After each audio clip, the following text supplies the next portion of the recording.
Thank you, and welcome everybody to our webinar today. I'm here with two colleagues today, and we're going to speak to the challenges of contract management specifically around sales, and how that can be helped by the use of ContractPodAi integrated with Salesforce. Each of us here today has a unique lens, a unique view on this problem. So just to introduce myself at the beginning, Howard Wassell, I head up the pre-sales and partner enablement team here at ContractPodAi for Europe. I've been in the CLM industry now for 5 years. And one of the things I've noticed there is one of the real drivers of time to value for contract management is that integration with other key applications within an organization, Salesforce being one particular case of that. With that, Jess, let me hand over to you. Hi, everybody. It's nice to be here with you today. I'm Jessica King, and I head up the pre-sales team here in the US. I'm actually also formerly an attorney. I've been an editor at Practical Law as well. So I've really dedicated my career to understanding lawyer problems and helping find solutions for those problems. And so this is kind of going to be the lens I'm going to be speaking to you about today around, what are the problems that legal is facing in the sales contracting process. Over to you, Ed. Thanks, Jess, and hi, everybody. Thank you for joining. My name is Ed Smith. I'm a director of sales here at ContractPod. I've been with the company coming up on 4 years now, 10 plus years in sales, 6 to 7 of which have been in legal tech. Not an attorney by trade, but I know some of the ins and outs, and I'm here to provide the perspective on the sales side of things, and happy to participate, and thank you all for joining. Great, thank you both. So let's start by taking a look at some of the business challenges that both the sales team and the legal team face. Now, according to Pace Productivity, salespeople spend just 22% of their time on average actually selling. There's a whole set of other activities, usually administrative activities, that they have to undertake. Ed, perhaps you can give some insight around that. Yeah, absolutely, Howard. So I think this probably rings true for any and all sales professional out there. Probably rings true for people that aren't even in sales, just hearing salespeople complain about all the work they have to do outside of actually selling, right? To speak to this, I think it's absolutely a truth that, you don't get a ton of time in front of the customer. And as a salesperson, you want to optimize the time you have in front of a customer, right? But you're burdened by a lot of different other things, just administrative tasks, internal meetings, updating Salesforce, which is always a pain. But then the contracting process as well can eat into some of this time, right?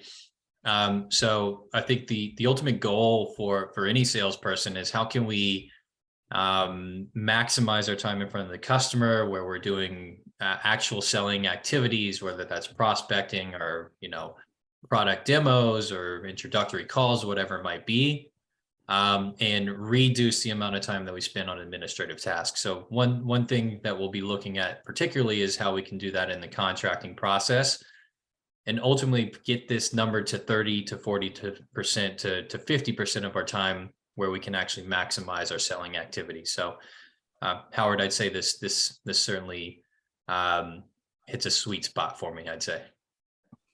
Great, thanks a lot, Ed. And now let's take a look at things from the perspective of the legal team. Deloitte undertook some research, and legal teams were saying that 76% of their time was spent undertaking manual tasks, and using even the current technologies they've got, they're able to reduce that down to 18%. Jess, what are your thoughts around that? Yeah, that absolutely resonates with the research that I've done over the years around, the work that lawyers wish they were doing, the work that they're actually doing. So, finding those precedent documents, so how you negotiated last time, or tracking down somebody who worked on a similar contract before so you can get their thoughts, right? Those are a lot of issues that arise when you don't have centralized contracting. And that means that, you're going to also then be fielding questions from sales about why the process is taking so long. And as well as, if we can synchronize some of those administrative tasks, like capturing, customer information and feeding that to the relevant parties, that's just going to have it so that people, if administrative work does need to be done, we're not going to get rid of that ever, I don't think, but we can, help some of that administrative work be circulated to all the relevant parties, so that, it doesn't have to be done more than once. That's great, Jess. Thanks for that. And one of the key things around contract management as part of the process of helping to actually reduce those areas of almost a pain that we've been looking at just there is that contract development and contract management can have a large impact on annual revenues. For example, the World Commerce and Contracting Association identified that it can increase annual revenues by 9% if those processes are put in place and actually run through within a CLM platform. It impacts the entire business, not just sales and legal. It has an impact much broader than that. But one of the things we need to look at is how we can really smooth out that process within an organization, and specifically take a look at some of the friction points that can occur between the sales team and the legal team within an organization when we're looking at contract management. So let's take a look at things from the perspective of the sales and legal teams. The sales team are focused on closing deals. They're prioritizing speed and flexibility. Their job is to get that deal over the line, get it contracted, and get that revenue coming into the country. And this is all around the area of risk tolerance. Whereas if we look at the legal team, well, they're there to prioritize the company's interests. They've got to ensure that contracts are correct, that they're enforceable, they meet their standards, they're correct against regulations. During contract negotiation, the sales team want to optimize contract terms. They want to win the business. They want to gear the contract to making sure that happens, and maybe push things beyond the comfort level of the legal team whilst they're doing so. But obviously, the legal team don't want that to happen. They want to keep control over that contract as well during the negotiation process. And with regards to communications between those two teams, the sales team can perceive the legal team to be slowing things down in that process. They're forever asking, "Where's my contract?" for example. And legal can often feel that sales don't involve them early enough within the life cycle of those contracts. Ed, Jess, would really value your thoughts around these areas.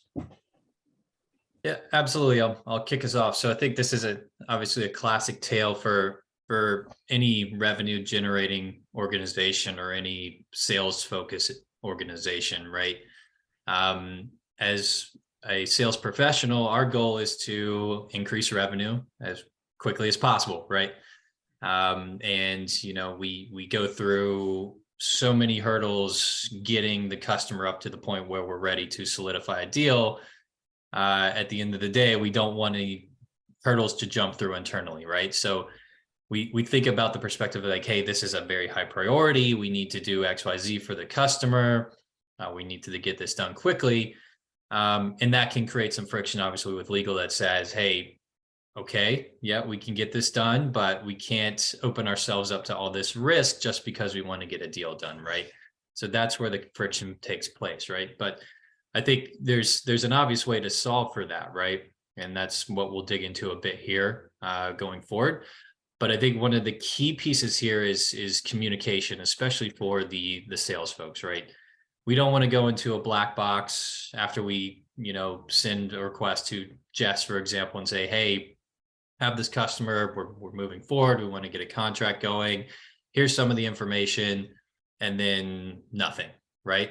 So we don't want to have to ping Jess every hour on the hour, pick up the phone and call her all the time. Jess doesn't want to have to deal with that either. So that's one of the key friction points I think we want to solve for, but always maintain those guardrails within the negotiation that legal prefers as well. So. Yeah, that black box really just doesn't suit anybody. So I think to the extent that we can, give that visibility into where the contract is at in the process to getting it hopefully signed, the better for everybody. Additionally, with a tool for legal, you're really going to be able to, prioritize the company's interests, but make sure that you're really focusing on negotiating the things that matter, right? On the things that are really going to be kind of key for your company, for your company's health, which is then going to just, speed up that negotiation process and limit some of that friction with sales around contract turnaround times, because you are focusing on the things that matter. And then you can also feed that back to the sales team as well. And then, having that visibility across the entire process for both parties is just going to help everybody's lives be happier, hopefully. Absolutely. That's great. Thanks both. Really useful insight there.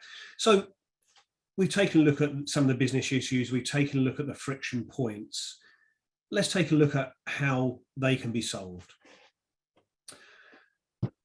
The way this can be solved, or at least reduced, is by putting in place an integration between ContractPodAi and Salesforce.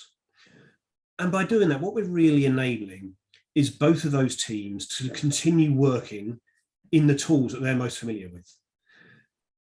I'm sure, as Ed can attest, a salesperson spends an awful lot of time within Salesforce, very much part of the role. So why should they have to leave that in order to request contracts and work against contracts? On the other side, the legal team spend a lot of their time working in Outlook and Word or Gmail and GDocs. So why should they have to leave those platforms as well? What the integration provides is the ability for those teams to continue using the tools they're most familiar with, as well as ContractPodAi, to really automate that end-to-end process in the most efficient way possible across the life cycle of those contracts. So if we look initially specifically at how ContractPodAi can help to automate those processes, you can create customizable workflows within the platform to drive the contract through its life cycle, all the way from the selection of a contract type through to the request for a contract, be that via self-service, be that via the request for a contract and that going immediately to legal review, from there onto that legal review, and we can bring AI to bear to help with that. And from there onwards via approvals into e-signature. And the key point being, as we'll go into, is that a lot of that process can now be driven from Salesforce, as well as from within Word, Outlook, and within ContractPodAi itself. We can enable the tracking of obligations, for example. We can provide data and analytics around those contracts. We'll come to that a little bit more in a little while. Jess, any further thoughts on that? Yeah, and I think too, around this automation of workflow, having a system that is flexible to your business requirements is really key for success here, because for that, we can automate actions from Salesforce within that contracting process to get it routed to the right person for review. We can have workflows that show, which stage of the contract, where the contract is actually at. Maybe it's with a legal review, maybe it's with a business review or a third-party review. So you can really see who has the contract and when, so that again reduces the risk that steps were skipped, and it gives that visibility to all parties, so that they can keep on top of the work. And I'll just add on to that. I think the goal is to create a win-win scenario, right? Make sure the relationship between legal and sales is a good one and not a one full of friction, but giving each side what they need in this process. So from the sales perspective, if I'm able to go in Salesforce, I have some rich data in there around the particular customer that we want to work with. Legals give me the guardrails to one-click create an NDA or one-click create a new master services agreements. that's just taking that 22% and getting it to maybe 23, 24, 25%, even just being able to do that in an efficient way. The visibility is there. Jess can focus on high priority work. And then once red lines come back, then she can get involved, or legal counsel can get involved. So they stay hands off until they're kind of needed in the process. That's the win-win goal that we're looking for here. Great, thank you very much both. So moving on, as we mentioned earlier, one of the areas of friction between the two teams potentially is around communications and collaboration. And again, this is where this integration can really help, because the salesperson is requesting the creation of that contract directly in Salesforce, but it's immediately passed through into ContractPodAi. The legal team can be immediately available that contract has started its life cycle, even if it's a self-service straight through one. They'll still see it within there. They'll still be able to report against it. Where legal review is required, legal will be immediately notified of that fact, and they can undertake that review again within the platform, within Word, within Outlook.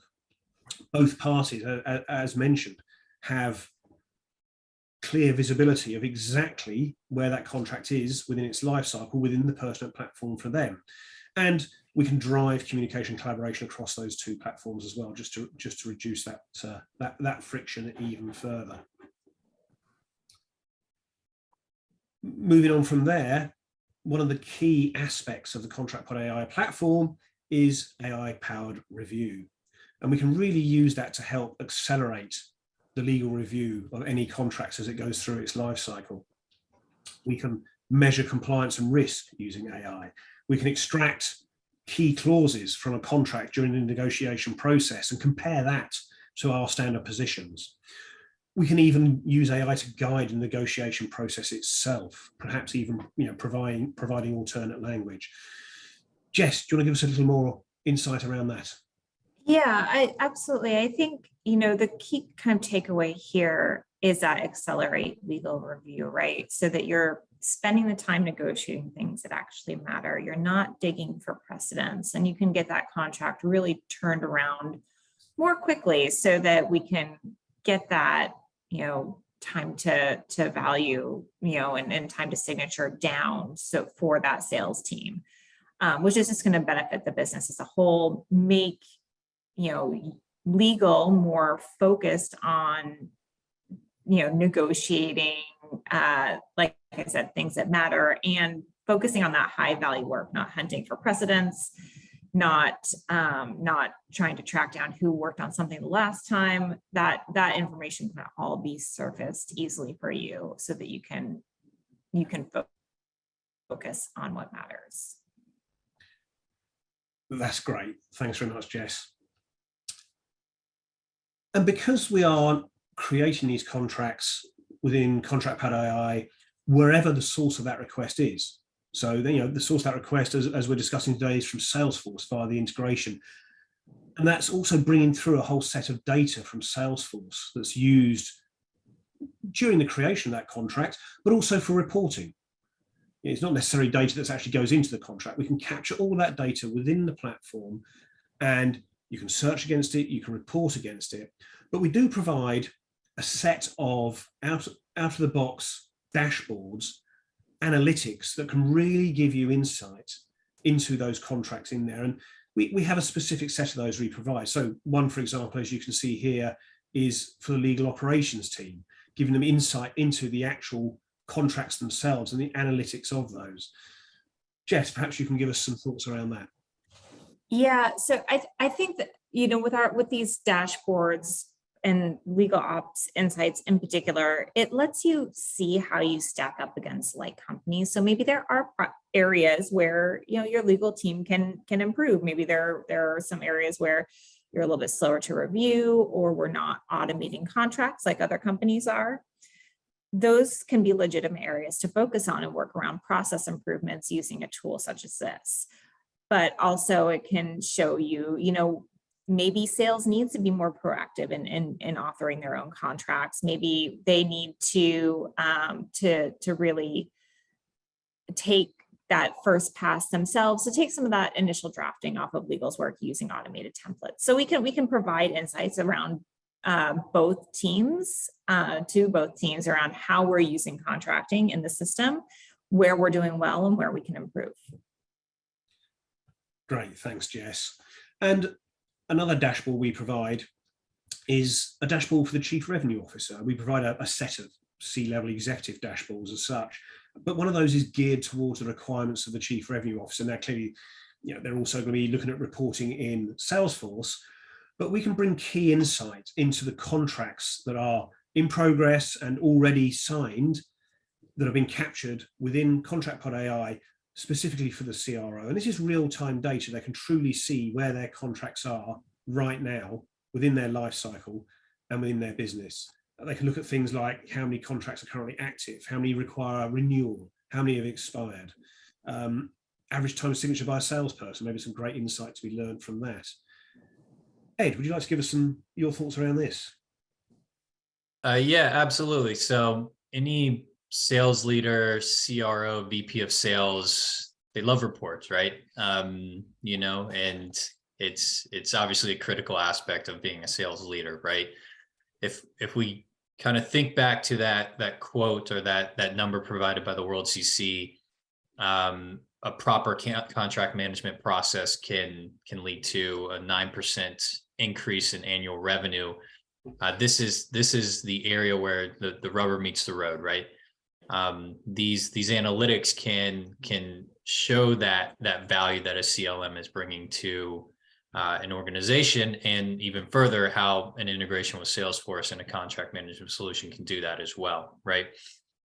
So for a CRO or a high-level sales leader, if they have the visibility to say, hey, here's all the open contracts that are pending but plan to close this month, that's fantastic for forecasting. If they can see any contract that is coming up for renewal, they can focus their attention on that to say, hey, how do we make sure that we have great customer satisfaction with these particular companies and retain them? Similar with expirations, right? So this shows some high-level metrics that are their quality for board meetings or executive presentations, understanding speed to signature within the contracting process. And so then you can really display and see the value that a contract management solution brings as not just a cost savings and efficiency mechanism, but as a means to increase revenue year over year. That's great. Thanks very much, Ed. Okay, so we've spoken about some of the business metrics that people look at. We've spoken about the friction. We've spoken about how the integration between ContractPodAi and Salesforce can help reduce that friction. So let's go ahead and show you a demonstration of exactly how that works. So as a starting point, I'm within an opportunity within Salesforce. It's a standard opportunity object. I can see where my opportunity is within its life cycle. I can see the name of the opportunity. But also on the right-hand side of the screen, I can see a number of contracts we've already created against this opportunity. In this case, they're master services agreements.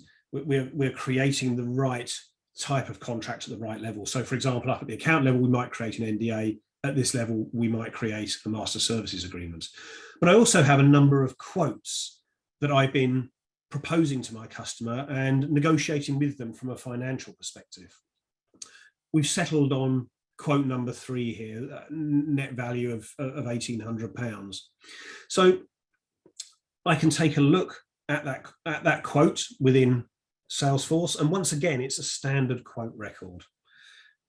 It has all the detail you'd expect within a quote record, but also on the right-hand side, it has a set of contracts we've created against this particular quote as well. In this case, it's an order form as opposed to a master services agreement, but we have visibility of all the contracts we've created against this quote. If we take a look at the related list of this quote, we can see this quote includes a number of line items, 4 in this case, and these are actually a mix between software services, that's the first 3, and success services. And when we want to generate that order form, we want to make sure there's a clear delineation between those. We actually want to provide those as 2 separate tables within the quote that we generate. And we can go ahead and generate that quote by selecting the Generate Order Form button. Now that's going to summarize these quote details for us. As you can see, this is already broken down the software services and those success services for us into two separate tables. At this level, we can provide the contact that we're going to use for this particular order form. That will be the person it gets sent out to for electronic signature. And from there, we can go ahead and request this contract be created within ContractPodAi.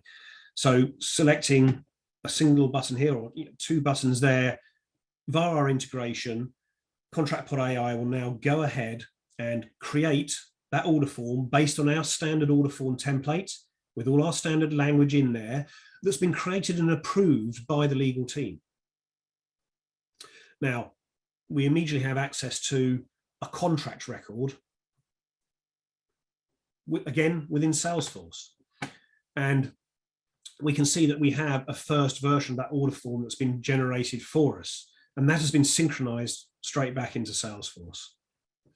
We can go ahead from there and view that particular record as well. Oh, I think I'm not sure if that's stopped there.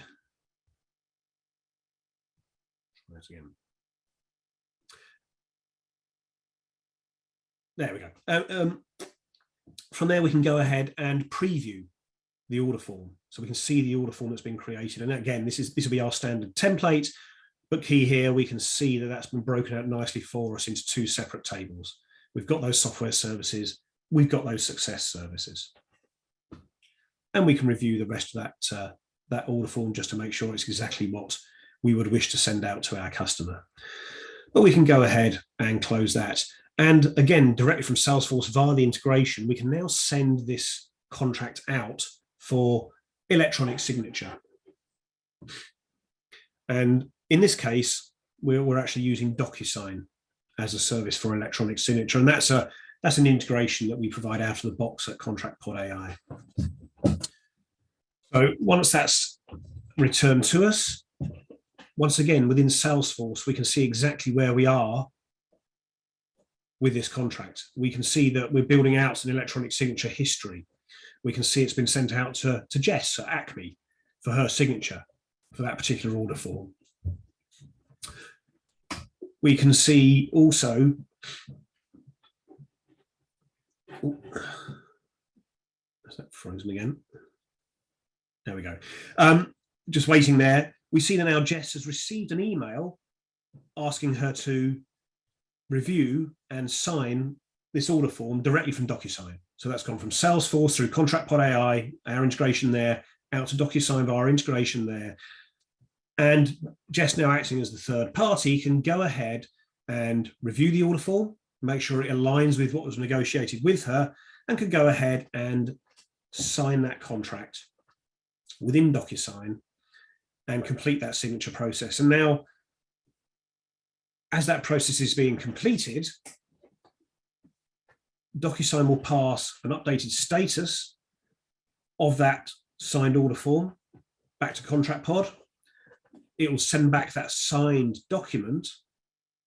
And again, via our integration, they will be passed also directly back into Salesforce as well. So that and as we can see, the status is updated as awaiting signature. We're still looking at e-sign history, but we can go ahead and, waiting just a moment longer, we can refresh our screen and we'll be able to see in Salesforce directly that that signature process has been completed. So as you can see here, the salesperson has not had to leave Salesforce at all to generate that order form, send it out for signature, and be updated as that contract goes through its life cycle. We can see here now that we have a signed version of that contract, and we can see that it's now active as it's been signed, and we can preview also that signed version of that order form within Salesforce and see that it has indeed been signed. So we have a full record in Salesforce of the life cycle there and that final signed version of the contract as well. So that's a straight through process. That's really smoothing out those areas of friction from the perspective of the salesperson by enabling simple contracts to be driven through. But also within Salesforce, the salesperson or sales management can use standard Salesforce reporting to report against those contracts that have been created within ContractPod. The detail of those contracts has been synchronized back. And here, for example, we can see we've got one contract that's currently active, and we've another 3 where a request has been submitted. So they're currently maybe with legal running through their life cycle within the ContractPodAi platform. Now, returning back to our opportunity, so that was a straight through process.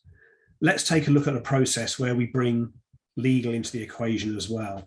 And one of the key things here was how does legal quickly find out that a new contract's being created and they need to work on it? Well, via the integration, all created contracts are now created within ContractPod directly using, again, our standard templates for a master services agreement in this case that's been created and approved by legal. So from within our opportunity, the salesperson can click a single button and request that contract be created. And once again, we'll see a contract record created within Salesforce. So again, they can understand exactly where that contract is. We can see we've got a first version of that contract's been created for us. And we can see that the contract is currently in the negotiation stage. We've got all the detail of that contract available to us here as well. And that is information in the main that's been pulled through from Salesforce. We've got the counterparty, we've got all of their details there that's been pulled through and can now be used within that contract. We have a set of other actions that we can undertake now immediately against this contract from within Salesforce. So again, the salesperson doesn't necessarily have to lead Salesforce to send a contract out for signature or send it out for review by email, for example. But as we take this contract through its life cycle further, we will create things like reminders, we will create tasks that the salesperson needs to undertake, and they'll all be pushed back into Salesforce for them. But from here, we can actually transition directly now into ContractPodAi. And this is the platform that a member of the legal team would be using to manage the life cycle of this contract. And within ContractPod, same contract, we can see the same information. We can see it's in negotiation stage. We can see details of the counterparty here as well. And we can see a whole series of actions that we can undertake against this contract. So again, some of these will be familiar from that Salesforce view. We can also take a look at other information around this contract. So for example, once again, we can view the versions of that. Now, all we've done so far is create the first version of this master services agreement. So that's the only version we see in there.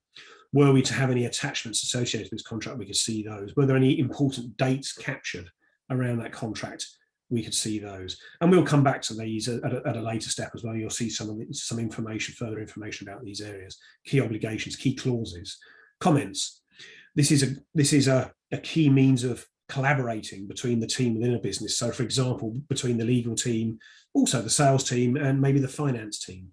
But in this case, what we'd like to do is send it out to another member of our legal team to review this first version of the MSA before we would send it out to a third party for their review, for example. So via collaboration, we can send a message to Jess to say, please review this contract. Jess will get a notification from ContractPod telling her that this comment has been added, and from that she would expect to receive an email including that contract for her review. So here we can just fill in the address of the person we wish to actually send that contract out for review. We can add a subject, we can add whatever body text we would like there. The document itself has already been included, and that email can be sent out to them for that review. Now, again, if we look at our versions here, we can see a little audit trail being built up against this version. We can see that it was created via one of our standard templates, and we can see that it's now been sent out to Jess for her review. And going back to what we were talking about before, and the team using the tools they're most used to using, Jess can actually undertake that review directly from within Outlook. The email includes the Word document of that contract, in the MSA in this case. She can download that, make some changes to that, completing her review, add comments, make changes as needs be. But then directly from within Outlook, she can now send that new version of the contract back into the platform. So in this case, we're demonstrating the ability to search for any contract within the platform. You can do that directly from Outlook and start interacting with that contract straight from Outlook. We've moved into the request lounge here. And from within the request lounge, we can choose to upload that newly reviewed version of that contract back into ContractPod. So we're uploading a new version. We're going to run AI against that to show you some of the analytics that are taking place against that and some of the review that's taking place against that as we do. There's been an additional attachment attached to MSA markup.txt. Maybe that's a description of what's been changed. That can be stored against the contract. And we can go ahead, add some comments against there. So in this case, ACME's markup. And we can go ahead and submit that new version of the contracts back into ContractPod directly from Outlook. So again, allowing the legal team to carry on using the tools with which they're most familiar. Now, returning to the ContractPod screen for that particular master services agreement, we can now move on to take a further look at the latest version of that contract. So now potentially it's a different user here. Maybe it went back to a different member of the legal team. They can log in, they can look in the repository against all the contracts, they can find the contract we've just been working on. They could have been notified that that's what they need to do. And from here, we can take a look at the versions. And we can see we've now got two versions. We've got the original version we created, and we've got that new version that's just come back from Jess's review. And we can see that it's been uploaded, and we can see that commenting that ACME's markup in there as well. So we've got an audit trail of all of that. Now, what we elected to do when we uploaded this new version was run it against our AI engine. That AI engine has extracted a set of key obligations, key clauses within that contract. So we can see what's been changed against all of those very easily. Now, we're going to look at two, as part of this demonstration, we're going to look at two particular clauses within here, that insurance clause and a termination for convenience clause. Now, one way we can actually go ahead and do that is by using the compare function of ContractPodAi, where we can compare any two versions of the contract to see what's changed between them. In this case, we're just going to compare our first two versions of this contract. And opening up the comparison screen, we can see immediately that some text has been deleted. Even if the counterparty here turned off redlining, we'll still be able to recognize immediately what's changed within that contract. And in this case, some text has been deleted from the termination for convenience clause. And to be honest, this is certainly a far less favorable version of that clause for us. So we're going to want to go ahead and make some changes to that clause from our side as well. We can also take a look at accepting selected changes, but we're not going to do that in this case. We're going to go ahead and also look at currency changes here. And we can see actually within the insurance clause that the limits of liability included within that have been increased greatly, in fact, multiplied by 10 from 100,000 to 1 million for each individual occurrence and 500,000 to 5 million aggregate across those contracts. And again, you know, this is now an unfavorable position from our perspective. So we're going to want to go ahead and make some further red lines to that particular contract. We're going to want to, obviously they're not going to accept our original position, so let's check some the new position. And just to say again, you know, we've got that new red line version of that contract that we're going to be working on here. But A way that we can actually send out the contract internally for review, potentially to multiple parties, is to start out a collaboration. In this case, we can add a further person to that collaboration if we wish to, but we can actually kick off that collaboration within the online version of Word directly from within ContractPodAi. So this will now fire up Word Online for us with that latest version of that contract in there, with those changes in there that's been made by a counterparty or maybe another department within our organization. And you can use the usual Word means of searching, but here it's near the top. We can find that termination convenience clause. We know that there's an unfavorable change, so we're actually going to provide a new version of that, and we're going to say, okay, we're not going to accept no notice period, but we're going to compromise and go for 5 days in this case. And similarly, we can navigate down to our insurance clause, and we can take a look at the changes that have been made there. And once again, we're not happy with the changes that the other party made with our insurance clause, so we're not going to accept 1 million per occurrence. We'll go for 500,000, and we're not going to accept 5 million aggregate. We're going to change that to 2 million.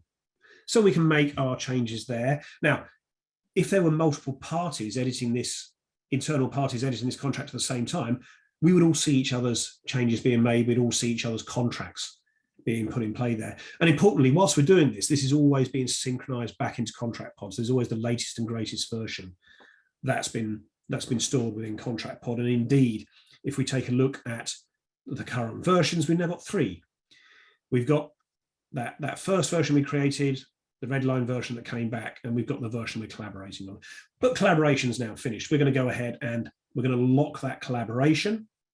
That finishes that set of collaboration there. And from there, we can see that this contract now requires approval due to changes made within it, due to values, due to perhaps other changes to it. But we can now see that this contract requires approval, specifically legal approval. It's actually pending with 2 sets of individual within the organization. And just to show, that is also reflected within Salesforce. So once again, reducing that friction by making sure the sales team is always up to date with where this contract is within its life cycle. So here we can see we've got those 4 versions of the contract, and that latest version 4 that we've been working on. And we can also see that it's currently within approvals within there as well. So reducing the number of times that a salesperson has to go to legal to ask, where's my contract? The salesperson can see exactly where it is at any point in time. You can also see those attachments that we added during that upload. We've got that signed version. We've got that markup text that we added during that redlining process as well that we brought in by our Outlook. But we can go ahead at this point in time and approve that contract. We can see it's now in an approved state within ContractPod. We could at this point send it out for electronic signature directly from within here. So perhaps it's the legal team's role to do so. But if indeed it is the sales team's role to do so, the salesperson's always got that view of where that contract is in the life cycle. They can be notified that it's now ready for electronic signature, and they can go ahead and do so directly from within Salesforce.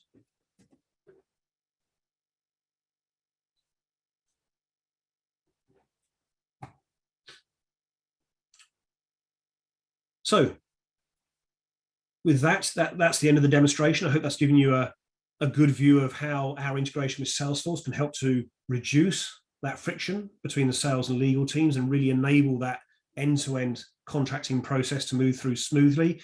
We've lifted up a whole set of enterprise benefits here. We'll let you read through those, but we'd like to open up for questions and answers. I see we've got a number of questions in the Q&A session already, so thank you very much for that.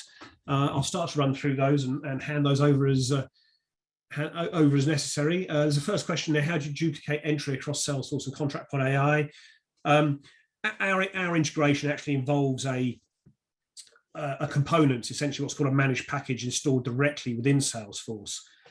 We expose a set of APIs, and we use those to keep the two platforms in sync. So requests going through from Salesforce to ContractPod are driven through that, and conversely, status updates, documents coming back from ContractPod to Salesforce are delivered in the same mechanism. So essentially, it's a native plugin to Salesforce that enables us to create that clean integration between the two. In terms of how long does it take to create the integration? Now, the integration is essentially out of the box with that managed plugin that is installed. It's a standard managed plugin that can be installed within Salesforce. There's always going to be some additional configuration there. I think it's a fact of the world that no two Salesforce implementations are alike. Everybody's got their local configuration. Everybody's got their own fields they're interested in. So the additional configuration is commonly purely mapping across the necessary fields. So the fields that you want in Salesforce to appear in your contract, there's essentially a graphical UI allows you to map those across. So it's quite a simple process to do so. Can you customize reporting? Jess, could I hand that one over to you? Yeah, absolutely. So in ContractPod, we have, I think, of details reporting and big picture reporting. So in those details reporting, you can absolutely go and build kind of custom reports very, very simply yourselves, capturing those data points and those contracts that you want to report against very quickly and easily. But then we have our big picture reporting, which Howard showed on a couple of slides, which give you those dashboards to visualize that data.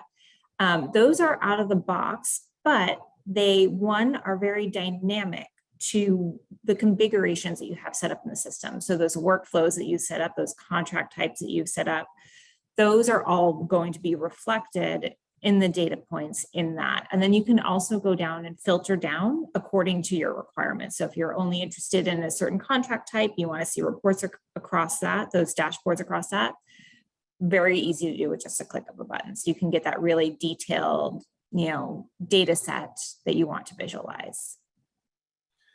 That's great. Thanks, Jess. Next question that's come in is, how do you license for sales users? Ed, could I pass that one to yourself? Yeah, absolutely. So I'll give a classic sales guy answer and say it depends. But no, that's okay. That's legal's answer, Ed. That's a legal answer too. The sales answer is, well, what works for you, right? So it is indicative upon a few things, but in essence, a sales user would be considered a user of the platform, a user of the integration, which ties into ContractPod. They would be a requester and probably have some type of read-only access, so they would be defined as what we would call a business user, right? Now, obviously, that is a license and a seated user, which comes with part of the subscription. But there is some flexibility. If there's some economies of scale that we want to work with, if we're looking at enterprise-wide license, we can do blanket packages. We can do API blanket licenses as well. So there is some flexibility in terms of the variation and then the number and the types of licenses. That's great. Thanks, Ed. Next question: do you integrate with Salesforce CPQ? Not directly, but we actually integrate. What we integrate to there was that quote record within Salesforce, and that quote record actually within the environment we showed you there was actually created using Salesforce CPQ. So it's not a direct interaction as such. What we're interacting with are essentially the opportunity and the quote records that Salesforce CPQ also operate against, and we directly use that information to create the contract. Obviously, that then would be part of your standard CPQ flow within there. So once you've priced and quoted within CPQ, you would be calling out to ContractPod to create those order forms, or even to create contracts around those quotes as well as you actually require to. Yeah, and Howard, if I can layer in a little bit there too, we've heard struggles against creating contracts from CPQ, right?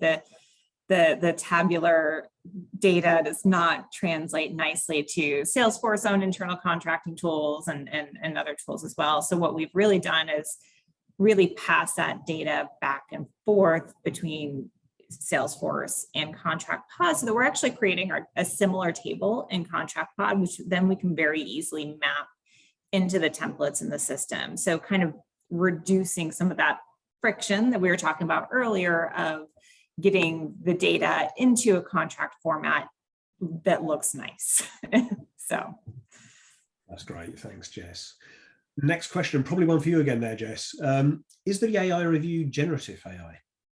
Yeah, that's a great question, one that I'm very excited to answer, because so what you saw today is our very kind of standard out of the box AI tools, right? The extractions which then all become reportable. From there, you can also go and jump into the contract, review context, etc. But we also have additional advanced AI tools, which we did not cover today in the demo, that use those generative AI capabilities and large language models to further help your review of your contract. So for example, we can use generative AI to create an executive summary of your contract. So you can see that high level information around what's in your contract, and that's configurable to your requirements. Or we can have generative AI give you redlining options if it's determined that an area in your contract is ripe for review, because maybe there's a contract that you haven't negotiated with this party or with other parties before, but the AI has identified that there are variations in language across all of your contracts. And so it's giving you it can give you some options to use. Again, but keeping that human element in the equation where, it's giving you options that then you can select to include in the contract. So those are kind of the two main areas where we're using generative AI in contract review. We have additional tools as well, giving you additional redlining capabilities around making certain clauses more favorable or improving enforcement mechanisms. But that is included in that more advanced AI capabilities that we offer. That's great. Yeah, thanks, Jess. Yeah, really, really exciting developments in that area from us. So please do keep checking what we're doing in that area, and obviously let us know if you'd like to know any more.